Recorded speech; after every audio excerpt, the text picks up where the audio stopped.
You're listening to the All Night Society, an actual play podcast brought to you by Queen's Court Games.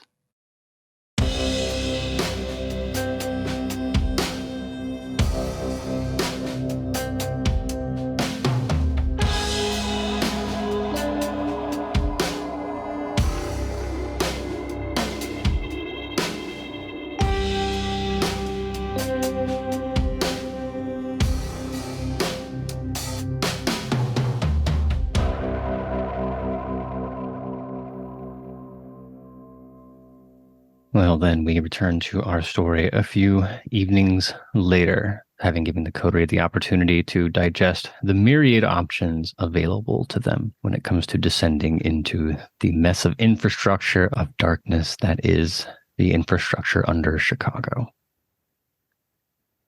You find yourself in an interesting predicament. You have solved so many problems so far by availing yourself of useful allies, of trading boons for information you otherwise wouldn't have access to. But the stakes in this particular instance, if you'll pardon the pun, are such that informing other members of the court is probably not ideal. If it gets back to the prince what you've been up to, no doubt there will be consequences.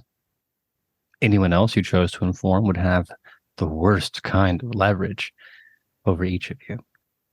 What would the pyramid do with Vee LaRoux if they found out she had sabotaged their reputation in the greatest North American city? And how long would the La Sombra survive with a new Primogen if Lugasi had done something so terrible as to undermine the prince's will? Calamity and Alex are barely allowed in the city. Something vaguely probationary about the accepting of your presence. And Prince Kevin Jackson is many things, but not the kind to forgive if it costs him politically. Which means for once, the coterie is required to do something a bit atypical, and that is use discretion as they approach their objective. We've discussed it a bit before, that the best way into the tunnel system is to proceed layer by layer, starting as deep as you can beneath the city and making your way into the tunnels from there. It's either that or a very awkward swim, trying to find some entrance along the banks of Lake Michigan. Vampires don't have to breathe, but it still doesn't seem pleasant. So knowing that you are due for some spelunking, that you're going to have yourself an evening's worth of underground adventures, preparations are no doubt in order. If nothing else, Maya will want to buy a special pair of shoes.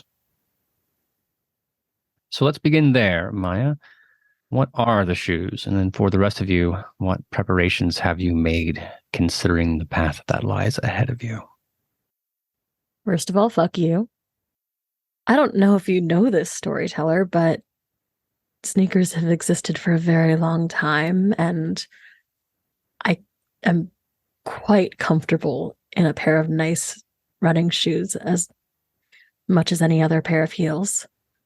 You say that, but aside from when Anastasia made you wear slippers, I don't think anyone in this room has ever seen you not wearing shoes that could reasonably be bartered for very expensive rent. Well, you dress for the job you deserve. Most of the time I'm with the coterie, I want to maintain an air of, what's a polite way of saying I'm better than you? Whatever, they understand. So am I to believe that the primary motivation for your wardrobe choices is appearing better dressed than Ivy wherever you happen to be going? Well, one of us is quite versed in 90s goth chic, and the other one looks like she has an apartment and a job. So yes. All pettiness aside, I am here to do business, and we are doing some urban exploring. Sneakers, leggings, general athletic wear, harness, firearm, wallet. Just in case you have occasion for cash. Always. Calamity, you are more adventurous. At the very least, you've been outside outside, not urban outside, at some point in the last 20 or 30 years. I imagine the tunnels don't bother you so much from a preparation perspective. From a preparation perspective, sure. I was given the general rundown of what to expect. So, as with our little hunting trip, I imagine I'll make sure that we are appropriately armed in case of trouble. Nothing too extreme, given we might have to travel through a bit of the city, and I don't want to raise too many eyebrows. But at the very least, if we run into trouble, we'll be able to defend ourselves. One would hope that these tunnels are as abandoned as their purpose implies. It's meant to hold trillions of gallons of rainwater. Once the tunnel machines are out, not much of a reason for the workers to be down there. Exactly. But, there are other things that might go running around. I would hope that we don't have any issue with the Chicago sewer rats, as it were. But I imagine between Maya, Ivy, and myself, we can at the very least ask forgiveness instead of permission. Well, the Nosferatu are many things, but they never struck me, at least in Chicago, as a shoot first, ask questions later kind of group. Worst case, you would end up extorted for something, but in that way, it's no different than any other option you would have had, right? Boons and kindred. It's how we run things. And Miss LaRoux, I can't imagine you are too excited. We've already done an outdoors, checking off one of the items on your list of cardinal location sins. I can't imagine the tunnels under Chicago are going to cooperate anymore with your aesthetic. No, I can't imagine they do either, but luckily I am never far away from a good pair of boots. So at the very least, I have that. Well, it seems to me that we might end up in a position where Ivy and Maya end up arriving in the tunnels wearing the same outfit, save for the footwear. I'm not an expert on these things, but I don't think urban exploring is really the occasion on which you want to wear your skinny jeans. No, I can't imagine it is, but something tells me that regardless of the pieces that we bring to the table, Maya and I wear very different colors, so. And then there's Alex. I don't mean to insinuate anything, Alex, but I imagine I could take the amount of thought you've put into this, multiply it by 500 or 700 times, and it would still be less than what any other coterie member has decided. Probably. I don't know.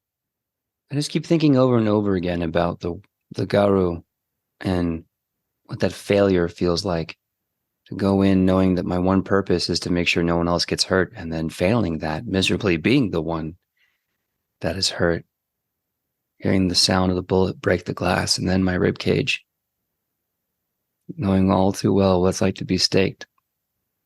And that failure, again, the people that I love, and being a burden, the one thing I finally thought I had the power to stop being. And here I am, out of torpor on good behavior, and nothing to show for it but my big dumb smile. So I'm thinking really hard about making sure that doesn't happen again. I think I saw that tactical armor somewhere. Don't tell Cal I stole it, because it didn't do much against the LaRoux, but I think it's going to help against what we're up against now. So yeah, I'm probably going to take out that old Apex classic and see if I can't take what's left of the tactical plates and weave it in there. And then I'm going to go out there with my silver gloves and my superhero best and just stop fucking up. That's the goal. It was half and half for me.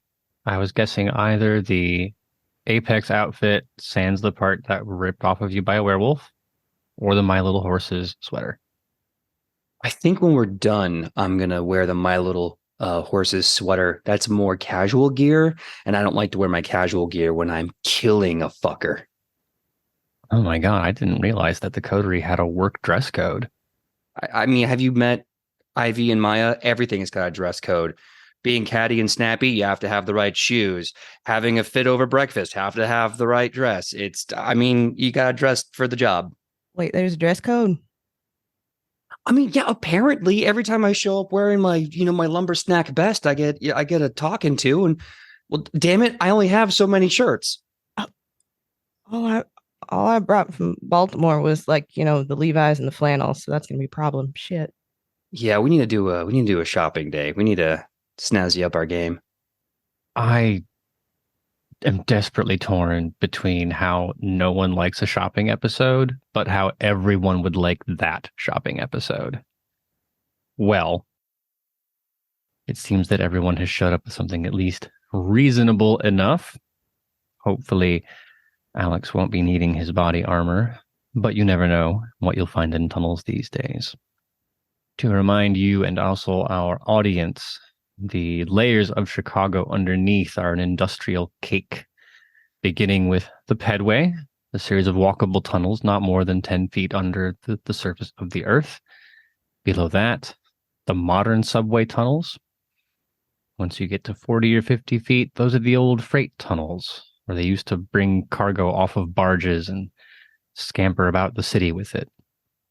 There are abandoned cable car tunnels yet below that, the original subway system at 110 feet. The water tunnels, and then 3 times as deep, the tunnels that will be your objective for the evening. Now, anyone who has access to Google or has seen The Relic knows that the freight tunnels abut the lake. Not terribly difficult to find the old entrances to those tunnels. Some of them boarded over, some of them not. That is one way to get in. Aside from that, just like any other city, a mess of interconnected this and that, doors people have forgotten leading to places that are unmapped. It is not infeasible that you could find a subway tunnel and make your way further still down into the earth. Which of those do you think is the more appealing route for our foursome? Well, between me and the puppy, if anything's boarded over, it won't be boarded over for long. If we find something abandoned, something that people aren't keeping watch over, I'll just pry loose a couple of 2x4s and shimmy on down. Works for me. I don't fully understand how swimming is supposed to work, but I think the farther we get away from water, the better. Yeah, no, we'll sink, and it's annoying. We have the construction records. We know where the suspicious builds are. We have a good place to start. Indeed. Ivy, does that gel with you? Yes. Though I'm not allowed to have a binder on this trip, I was explicitly forbidden from bringing that much paper and anything that could accidentally be left behind. I do have a small tablet with information loaded up to hopefully help us get through all those blueprints and photocopies that we have. Hopefully they'll come in handy wherever we do end up finding an entrance. Yeah, it's got to be a lot better living in the digital age. Pop out an iPad. Do you have a little pencil you can draw on it? The problem with the pencil is you might lose it, but yes, there definitely is one around here somewhere. I'm not bringing it with me, but yes. So I'm imagining a scene where you arrive at some predetermined meeting location. If you're leaving from the house together, fine. Or if you want to go out and do a little bit of feeding and then rendezvous somewhere, also fine. But Ivy is first because punctuality is professionalism. Calamity, Maya, and Alex at various times will arrive to find you thumbing through maps like you're an engineer on the Enterprise on your future tablet. And you have already drawn an ideal route if it works. All kinds of little tiny neurotic handwriting notes all over the different pages. Oh, absolutely. Every single piece of information that I have added to these blueprints are based on cross-referencing everything else, as well as information that we feel may be important based on what Maya was able to uncover. It's a little messy, but it is organized, also color-coded. Oh, I can you elaborate on that scheme? So the most important notes are in red because red draws the eye. So things of really important note. The most ideal route is obviously in green because green means go, and I needed to make sure this was as easy to understand for everybody in the room, not naming any Alex names or anything. Yellow is a potential secondary route, but it's also pretty long, and I don't have any red markings for the route, but blue is kind of your.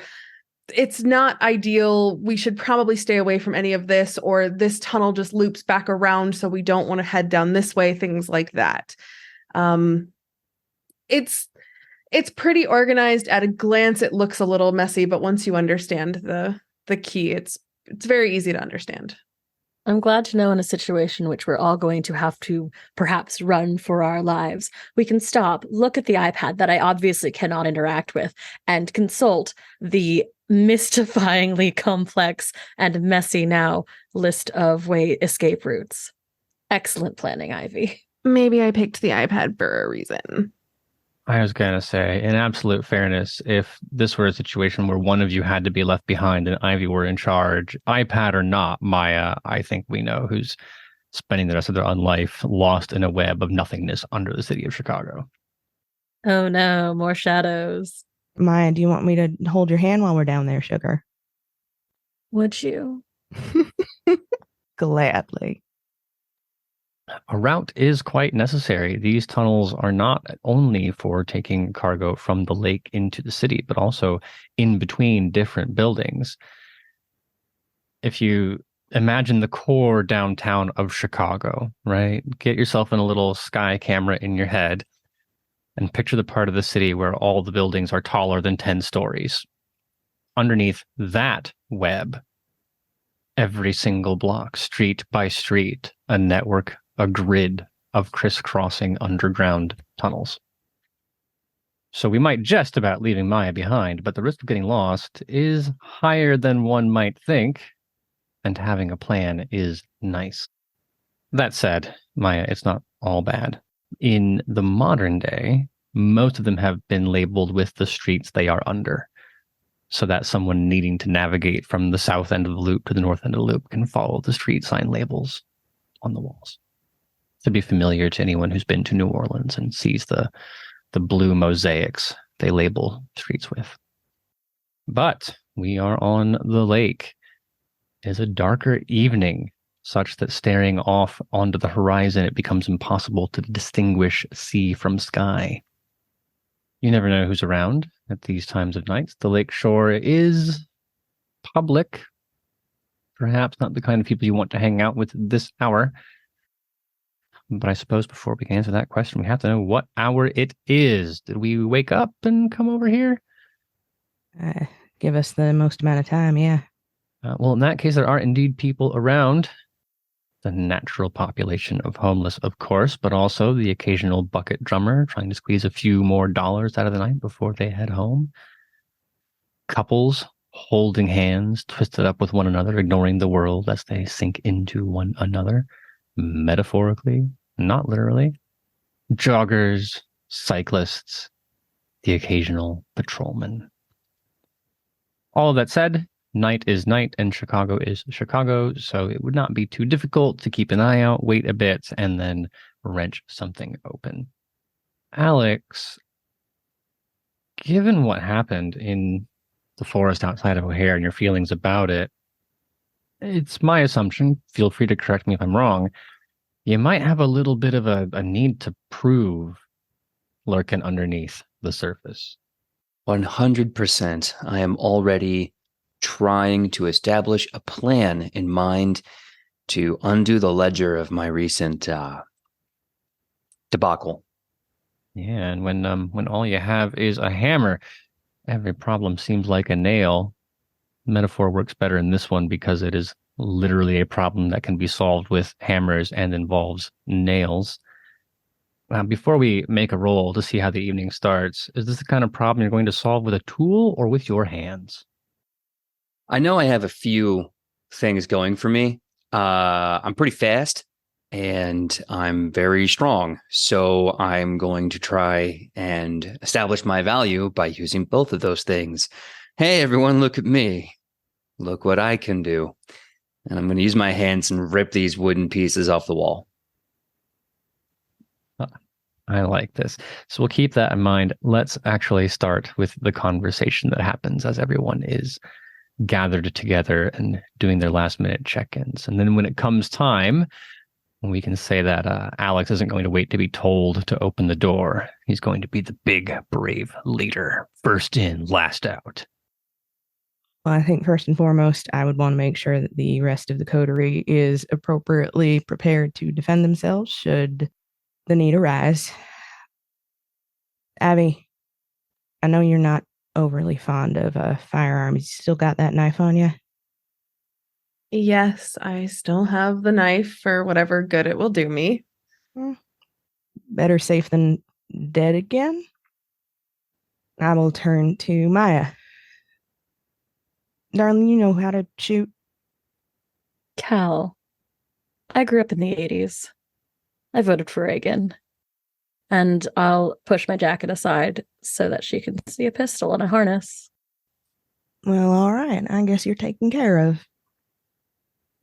Puppy, you all set?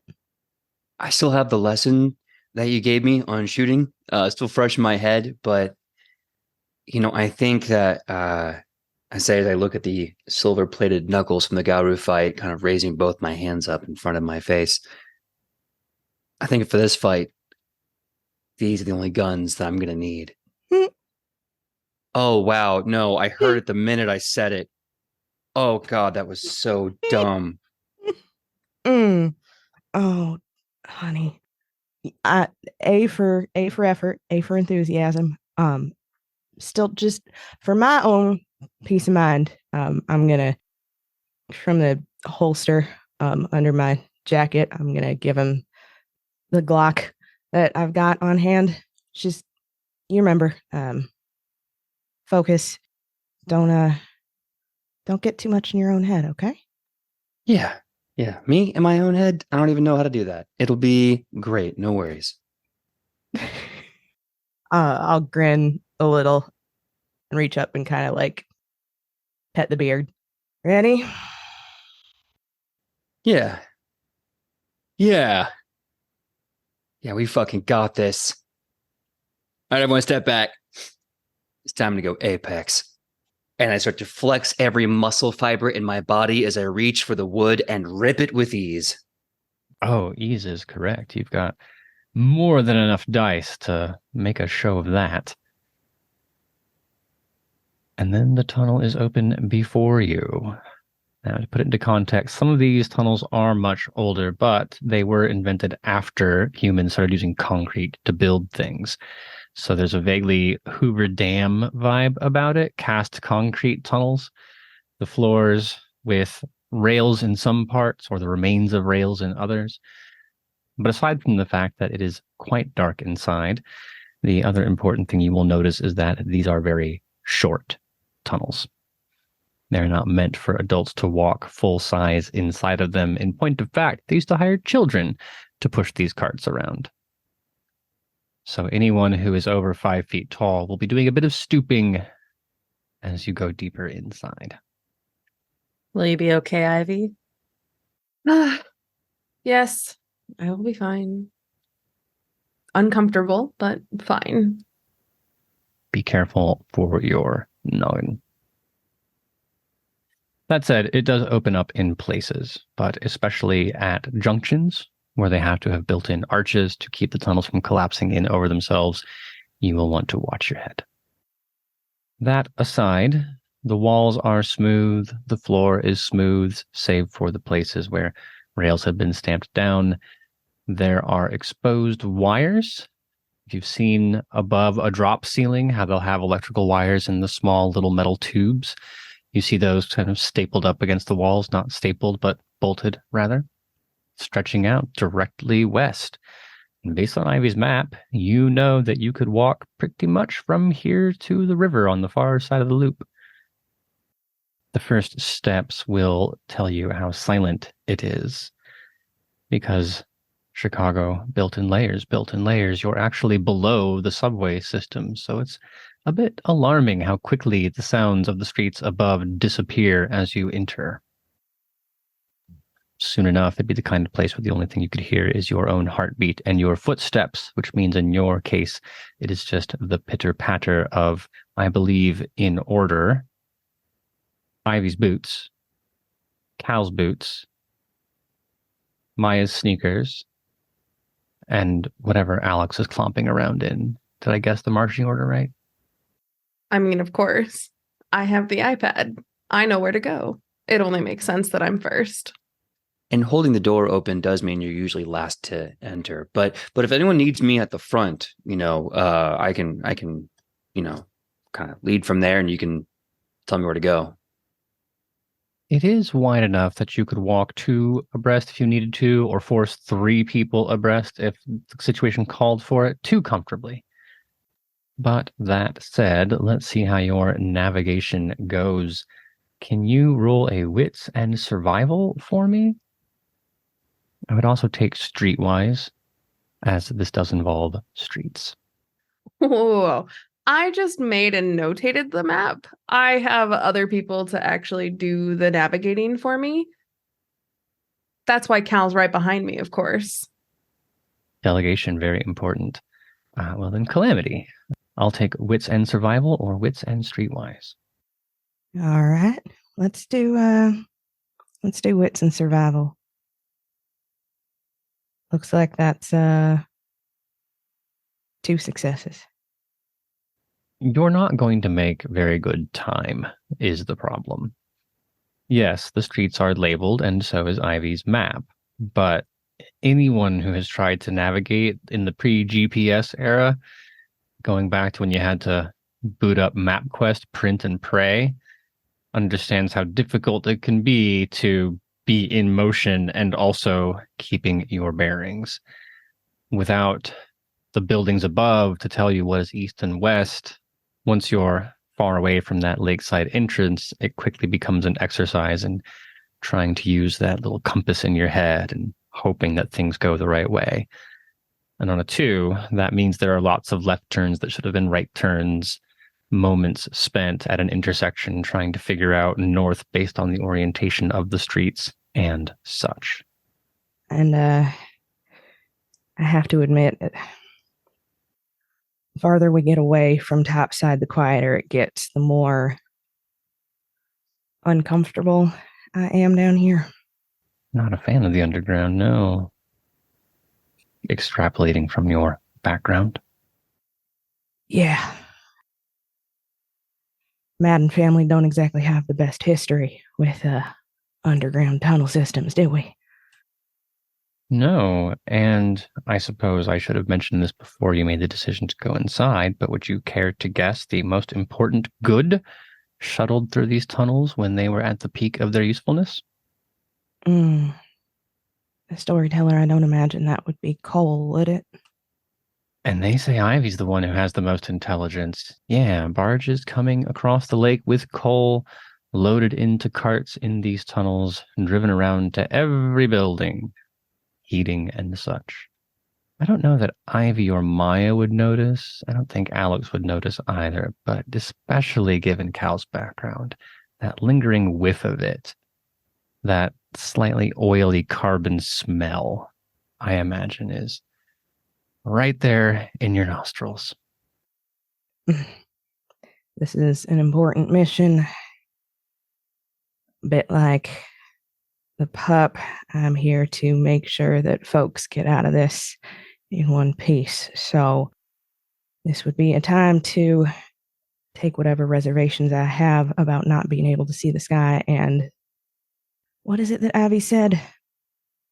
Crush that down into its little box. I really like that as the story has progressed, each of the characters has lent something to the others. That Maya has taught Alex how to balance the beast with his own desire for humanity.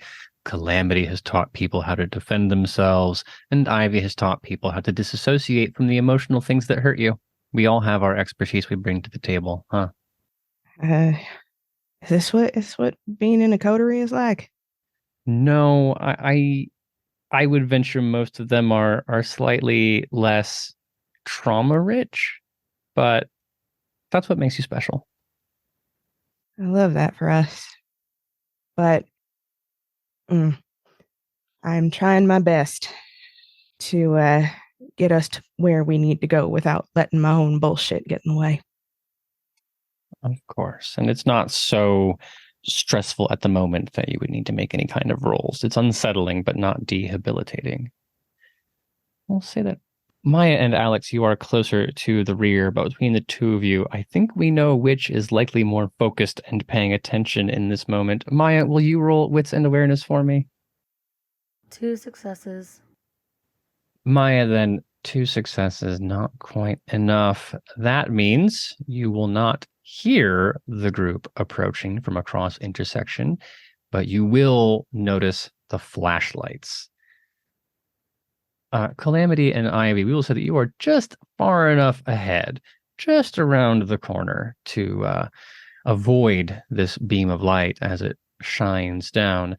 Maya and Alex, you see the light and then you hear the group that has turned about 50 or 60 feet perpendicular to the path that you've been traveling.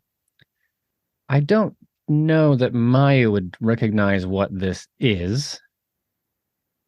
Alex, more likely to be able to intuit what is going on when you see someone wearing a waterproof jacket emblazoned with some kind of logo, being followed by a group of 10 to 15 people, mostly in the cargo shorts and sports team t-shirt variety. You have to be fucking joking. They have tours down here at this late at night? And then the voice comes as now the Chicago Underground Ghost Tour doesn't normally come down in these tunnels, but of course you are our VIPs, so we can show you some things that the normal people don't get to see. These tunnels were built in the 1800s, usually to transit goods and things from the lake into the city, and also in between different buildings in the city. There was an actually direct link from City Hall to the stock exchange, and barges would come in, bringing in not only coal for heating, but also fabrics and textiles that have been shipped in for the different retail stores. That, however, is not their most famous use, because this tunnel here is the exact path that the Chicago outfit used to smuggle people out of Al Capone's favorite club and into the lake when they'd ended up on the wrong side of the mob. And yeah, Alex, there is a group of underground ghost hunter tourists, and you've got, I would say, 5 or 6 seconds before someone notices you. Of all the absolute insanity. Okay. I have an idea.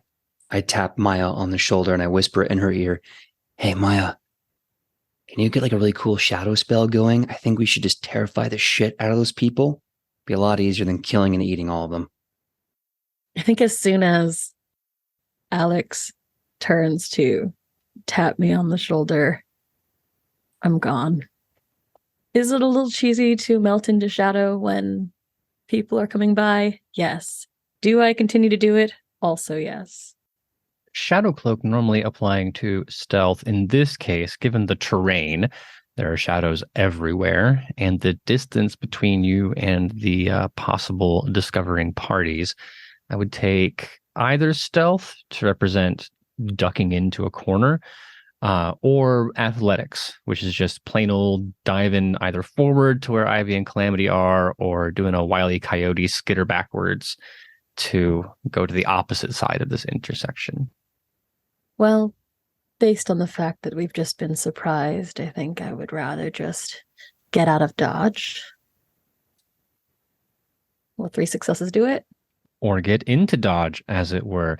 They're far enough away. Yeah, 3 is a success. You will be able to duck backwards, back against the wall if it suits you, just as a curious tourist's beam passes along the area where you stood but seconds ago, catching just that teeniest hint of a humanoid shape in the shadow.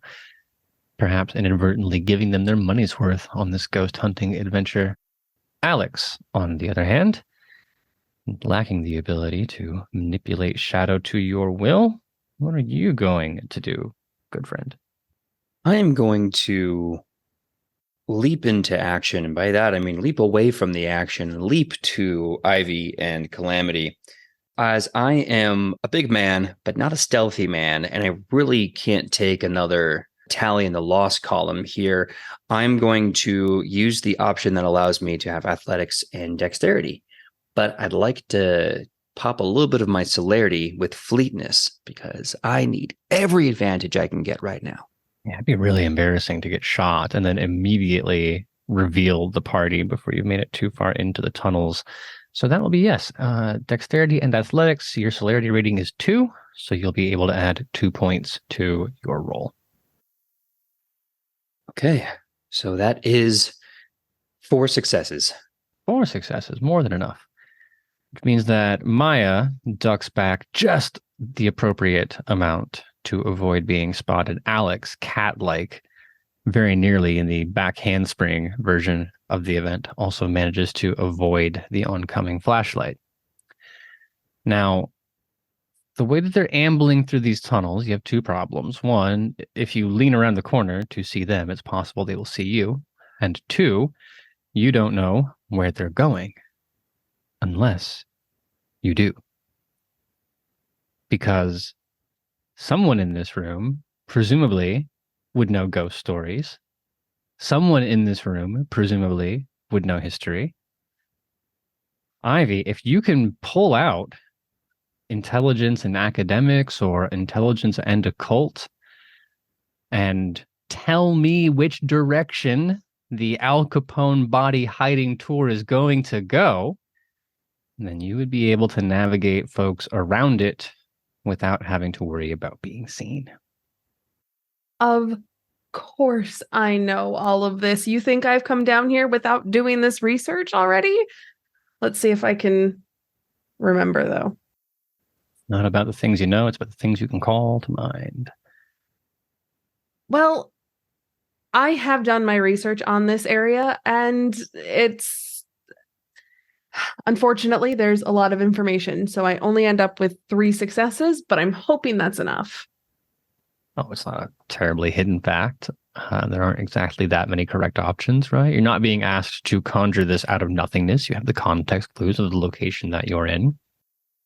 If your brain can get close enough to decide, oh, was it Lower Wacker or East 8th Street, which are definitely not streets that are close together in Chicago, well, you know which one you're next to now, so you can act accordingly.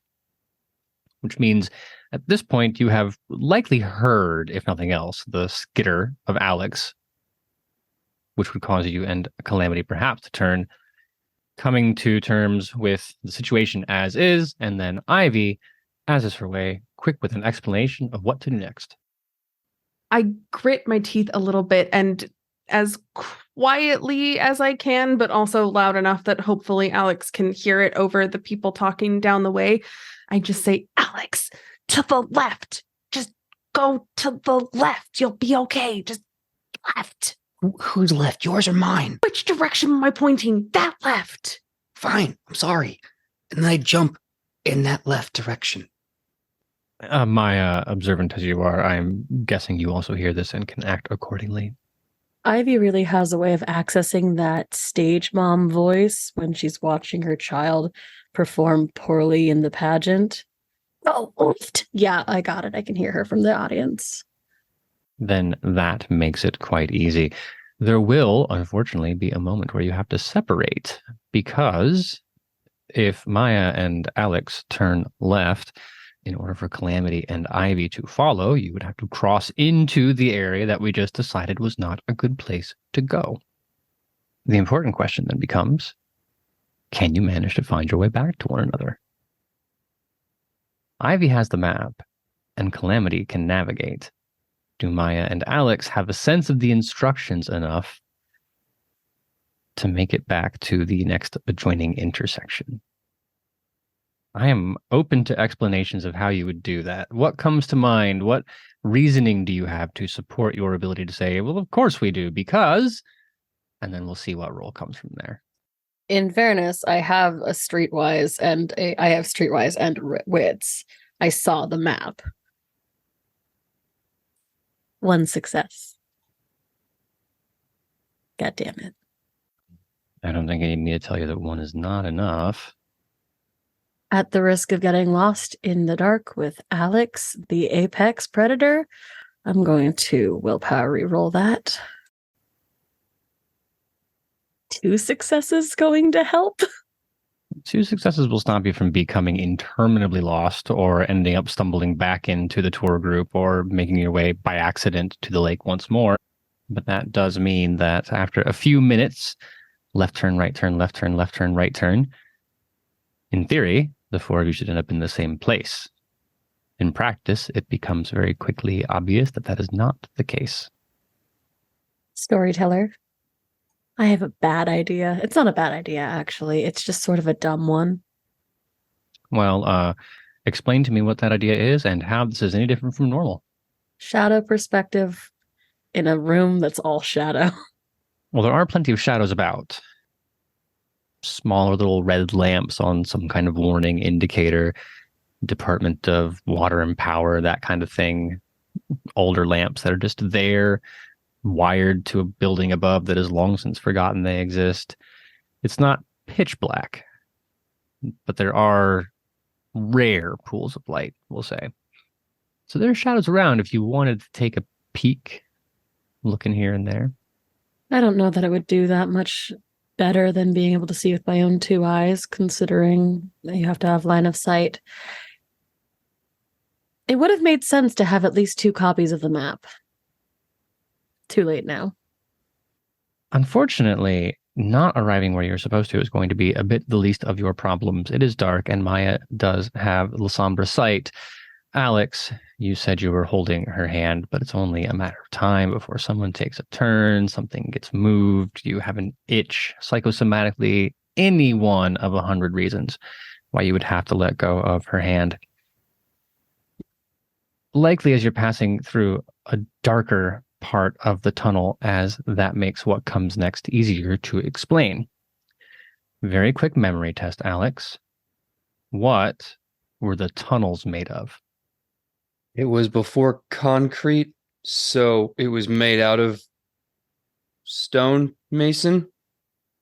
Ooh, exact opposite. It was made it's definitely concrete. Quite all right, though, because what if I told you, as you exit that patch of darkness, it's not made of stone or concrete? It's made of wood?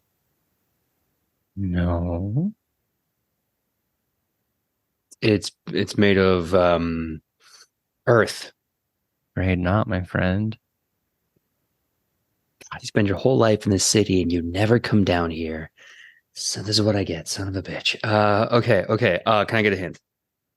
Yes, but I think the surprise of it is going to be, it's far enough away from what you expect that any amount of guessing is going to be an exercise in frustration. Because despite Alex's lack of knowledge about the guts of Chicago, he should know. I would assume he knows. We agree he knows that it's not made of corrugated steel.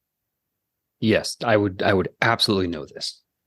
Okay, so then explain to me Alex's reaction as you, again, step through a particularly dark part of the tunnel, and then as the next light you see a bit down in the distance is not revealing more wall or hewn stone or wood or earth, but the corrugated steel walls of a shipping container.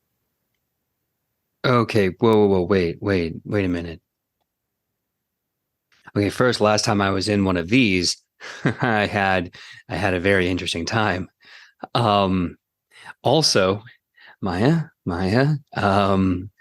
I think we may have kind of taken the shortcut to Candyland here, because I don't know what else would be in this kind of metal protection except Jason fucking Newberry.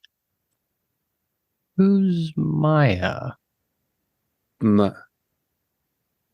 Who's talking to me?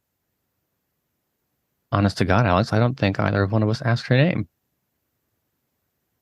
The La Sombra that I was traveling with, Maya Lugasi, right?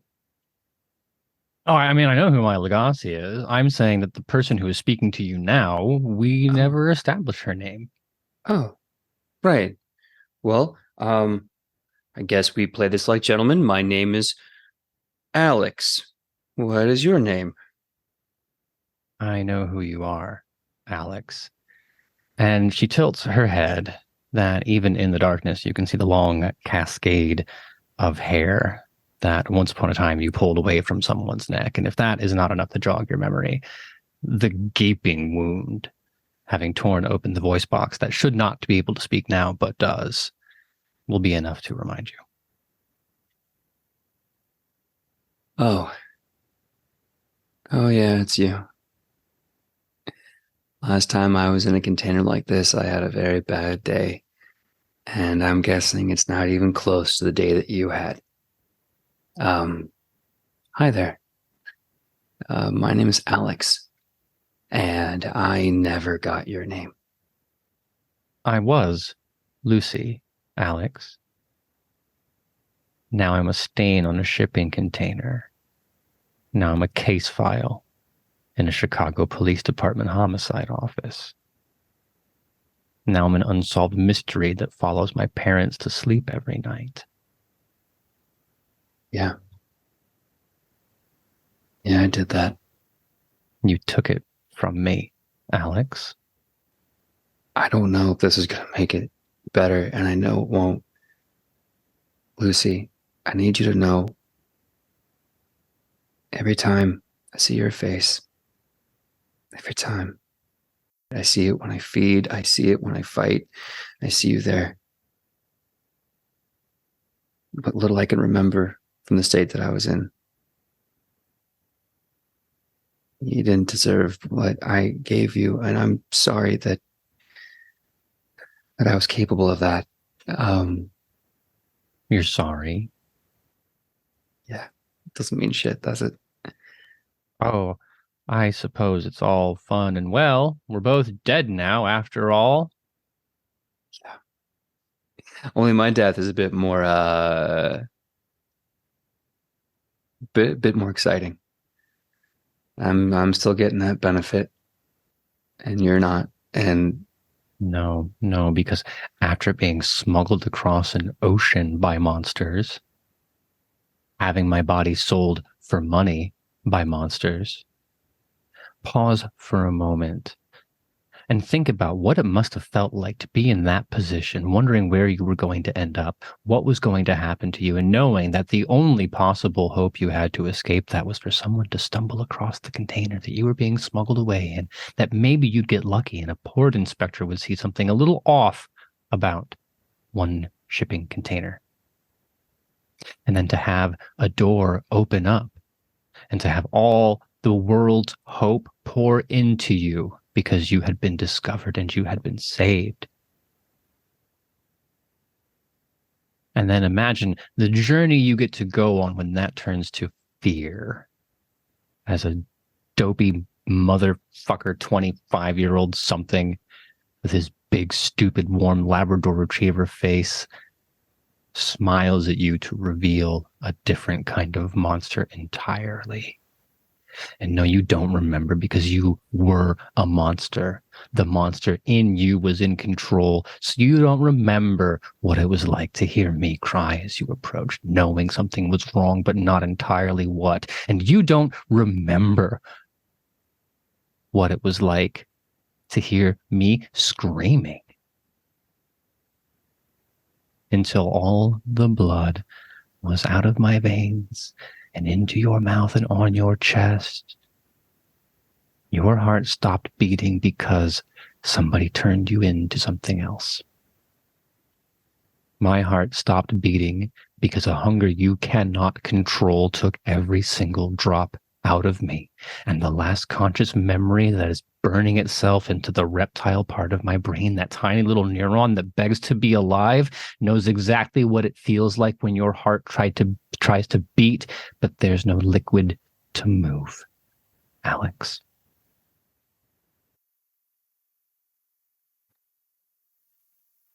So I'm really glad you're sorry. But I don't need your pity. I don't need your apology. There's only one thing that can make this right. There's so much in this world I'm constantly having to be told that I'm stupid, that I'm just a baby. My identity constantly taken from me because of what I represent, I guess, and that I'm new, that I'm stupid. I'm just ignorant. But I met this one girl who could do things to minds and the things that she could see. And I've been told that's just the tip of the iceberg. I know that Lucy is dead. And I know that I fucked up. And I know that there was something inside of me that was put there by someone else to fuck up. I know that there's a system in my blood that is designed to implode and fail. And I know I'm no fucking monster. Well, I want to believe you, and I think Calamity and Ivy and Maya want to believe you. The question is, do you believe yourself? Why don't you roll willpower for me? That's 2 successes. Well, I know that you want to believe it, but I'm not entirely sure you do. But that makes sense because you can understand something conceptually, right? Murder is wrong. No one needs to be told that. But it's a very different thing when you are the one who has committed the murder. And saying a thing does not always make it true. As far as you can tell in your Alex brain, this isn't a trick. It's not a ruse or a projection or some kind of hallucination. As far as your body is concerned, this is incredibly real. And if not intellectually, you will understand that physically as what used to be incredibly dainty painted fingers quite resemble more talons as this woman leaps at you, screaming, I need to destroy you like you destroyed me. She will roll her dexterity and her athletics. You can roll your dexterity and athletics as a defense action. 2 successes on my part. Her pool coming back with 4. So it's 2 superficial damage, not halved because these are talons. It's not a swipe like an animal. This is a desperate smashing clawing. Very much in the same universe of like a rat trapped inside something trying to claw its way out. But reversed in this instance. Calamity, turning to you for a moment, you have a predator's instinct and a very acute sense of when things are going wrong around you. Will you make a wits and awareness roll for me? Storyteller, that is 3 successes. Well, then I would say not only do you hear the scuffling of feet and the grunting, but you can identify its source. I don't want to talk right now about why you are very well tuned in to what it sounds like when Alex is wrestling, but you can hear the sound of a body hitting the wall. You can hear the sound of the grunt of exertion, the scrape of boots across concrete, the smash of a plate carrier against the wall. Alex is in trouble. Alex. Shit. Storyteller, with that roll, would I be able to hear the direction? Yeah, because it's laid out in a grid, you don't have a super great sense of exactly which direction to go, but like north, south, east, west, the cardinal directions you can figure out. Sprinting in that direction, you'll get there soon enough. Then that's what I'm going to do. I'm going to turn to Ivy and say, I'm sorry. Don't move. And I'm going to sprint in the direction of that sound. Sprinting such that I don't suppose it matters what Ivy has to say about it because you will be taking off regardless. Alex, we return to you. It's not just her blood now that begins to spill. Your own body opening up, vita leaking from the wounds. And now we face a question. This woman who has a very legitimate reason to hate you seems intent on clawing her way into your chest cavity and ripping the dead heart out of you, physically extracting the beast.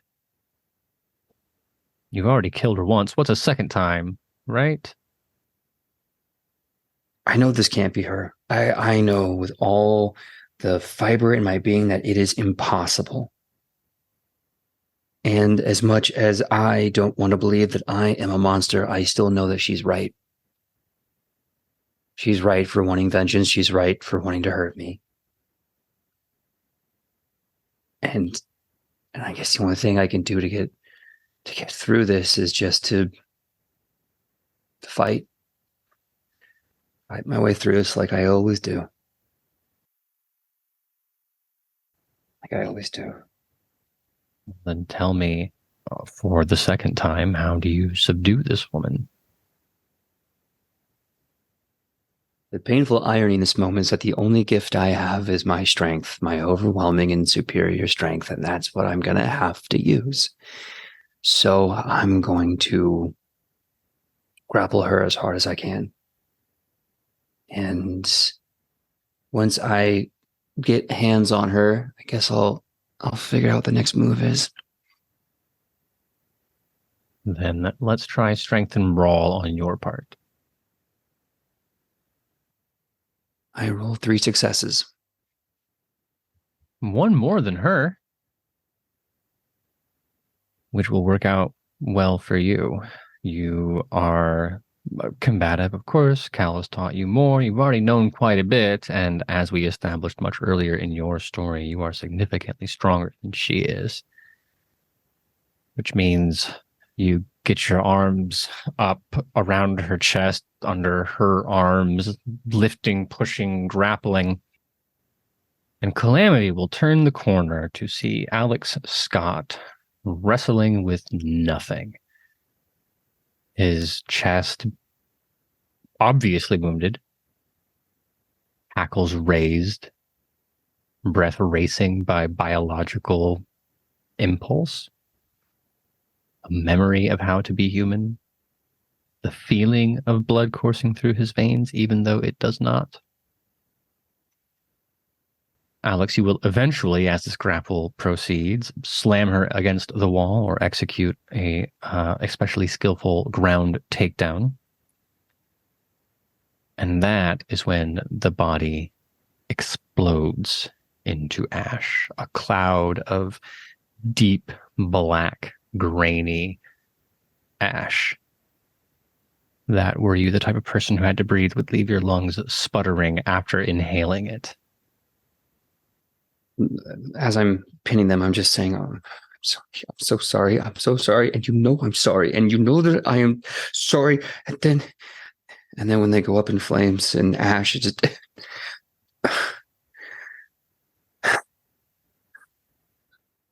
I'm so sorry. I'm still so sorry. Alex? Yeah? Hey. Storyteller, is there any way I would know what this points to? Why would he? I suppose there's a vague sense that Jason Newberry is who Jason Newberry is. And if you're this close to water and something gets wet, you can draw a line between those two things. As for the exact mechanics of it, or the vampiric power that allows that, no, I don't think Calamity would understand the how. But you're close enough on the why that you could get there without too much of a running leap. Okay. I'm gonna walk over careful. I don't want to spook him. And I'll just crouch in front of him. One hand on his shoulder, the other hand on his cheek. Hey, you're all right. It's okay. Hey, Cal. Hey. What did you see, baby? I saw the first person. that I fed off of. I saw the first person that it really, really hurt. Like more than just like a bad relationship or being an asshole in the subway. Like I saw someone that I can't undo anything I did. And I'd like to, but I'm not strong enough. I can't undo that. No. No, you can't, sugar. Cal, Yeah. Cal, am I a disappointment?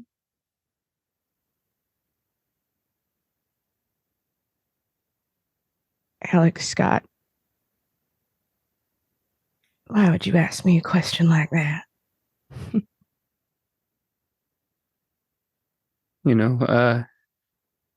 Can't handle my bullets like I used to, I guess. So I'm a little shaken. You are new.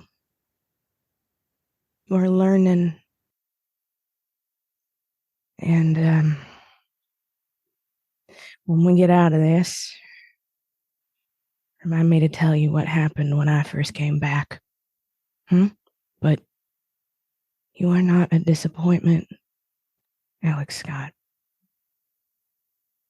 Okay. Yeah, that sounds good. You're okay. Yeah. You're okay. You're okay. Yeah, I'm okay. I'm okay. I'm gonna be okay. Yeah. We I came running and I left Ivy, so let's head back, all right? Yeah, she's smart, but I don't think she's good on her own. Let's go back.